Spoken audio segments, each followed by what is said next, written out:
Hello friends, ఎలా ఉన్నారు? అంతా బాగున్నారు కదా? ఈరోజు కూడా మీ వెరైటీ కిట్టు ఒక వెరైటీ రెసిపీతో వచ్చేసిందండి.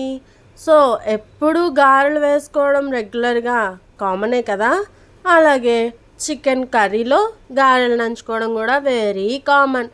మరి వెరైటీగా చేయాలంటే వెరైటీ రెసిపీ తయారు చేయాలి కదా. చికెన్ గారెలు తయారు చేసేద్దాం. సో ఎలా చేయాలి అనేది నేను మీకు చెప్తాను. ఇది పొట్టు మినపప్పు. ఈ పొట్టు మినపప్పుతో అయితే గారెలు చాలా ప్లఫీగా, చాలా రుచికరంగా ఉంటాయి. మీకు ఒకవేళ ఇది దొరకకపోతే మినపగుళ్ళైనా ఓకే. అవి ఒక నైట్ అంతా నానబెట్టేసుకొని మార్నింగే చక్కగా ఇలా ఒక 4 పచ్చిమిర్చి ఉప్పు వేసి అస్సలు వాటర్ లేకుండా పేస్ట్ చేసుకోండి.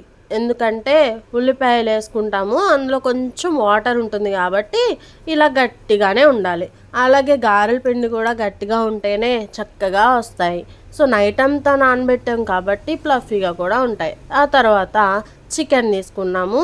చికెన్ నేను ఒక 1/2 కేజీ తీసుకున్నాను. దానిలో హాఫే నాకు సరిపోతుంది. ఆ తర్వాత దానిలో కొంచెం సాల్ట్, అలాగే 1 స్పూన్ మిరియాల పొడి, 1 స్పూను కారం వేసేసుకొని కొంచెం అల్లం వెల్లుల్లి పేస్ట్ వేసి, అంటే నీచు వాసనది లేకుండా చికెన్ చక్కగా మెత్తగా ఉడకడం కోసం ఇవన్నీ యాడ్ చేస్తున్నాం. ఓకేనా? ఇలా యాడ్ చేసిన తర్వాత చాలా తక్కువ వాటర్ పోసుకోండి. ఎందుకంటే ఆల్రెడీ చికెన్లో నుంచి వాటరు, అలాగే ఆయిల్ అస్సలు వేయక్కర్లేదు, చికెన్లో ఆయిల్ ఉంటుంది. సో మనం ఆడించి పెట్టుకున్న మినప్పిండిలో 1 ఉల్లిపాయని సన్నగా తరిగేసి, కొత్తిమీర కూడా సన్నగా తరిగేసి యాడ్ చేసుకున్నాం. ఆ తర్వాత ఉడికించిన చికెన్ని కొంచెం చల్లగా అయిన తర్వాత ఇలా ష్రెడ్డింగ్ చేసుకున్నాం. అంటే ముక్కలుగా కోసుకున్నాం, లేదా మీ దగ్గర ష్రెడర్ ఉంటే కనుక ఇలా పీచుగా చేయండి. ఓకేనా?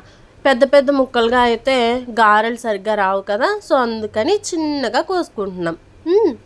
ఇలా కోసుకున్న చిన్న చిన్న ముక్కలు మనకి చాలా రుచిగా ఉంటాయి. అక్కడక్కడ చిన్న చిన్నగా తగులుతూ బాగుంటాయి. మీరు ఒకవేళ డైటింగ్ చేస్తున్నారు, ప్రోటీన్ లెక్కలేవో ఉంటాయి కదా, దానికి కూడా ఈ గారెలు ఫుల్ సపోర్ట్ అండి. ఓకేనా? చక్కగా టిఫిన్ అయిపోతుంది, మీకు అందాల్సిన ప్రోటీన్ కూడా మీకు అందేస్తుంది.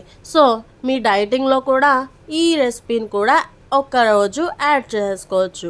ఓకేనా? ఇలా యాడ్ చేసుకున్న దాన్ని బాగా కలుపుకోవాలండి.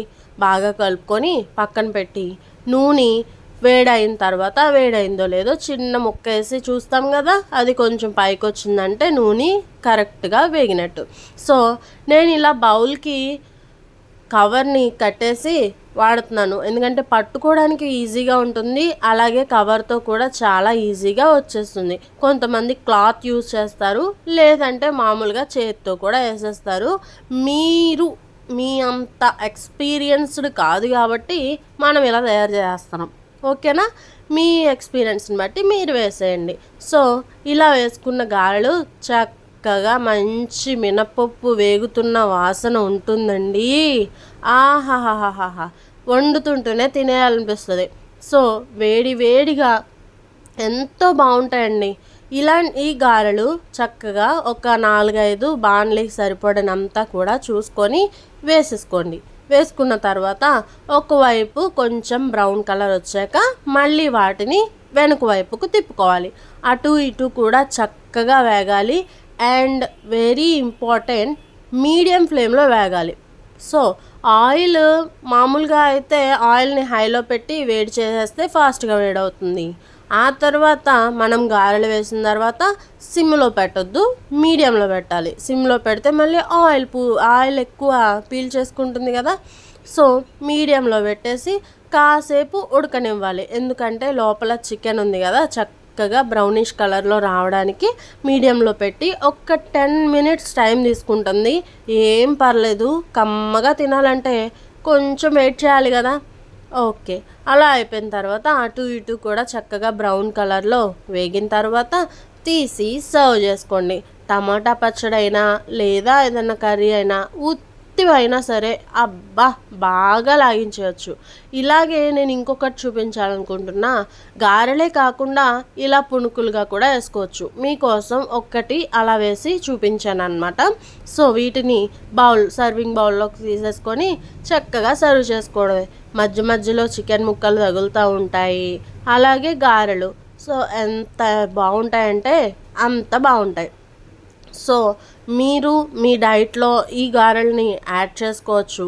నా ఛానల్ని కనుక ఫస్ట్ టైం మీరు విజిట్ చేస్తే ప్లీజ్ సబ్స్క్రైబ్ చేయండి అండ్ నచ్చితే కామెంట్ చేయండి. Thank you for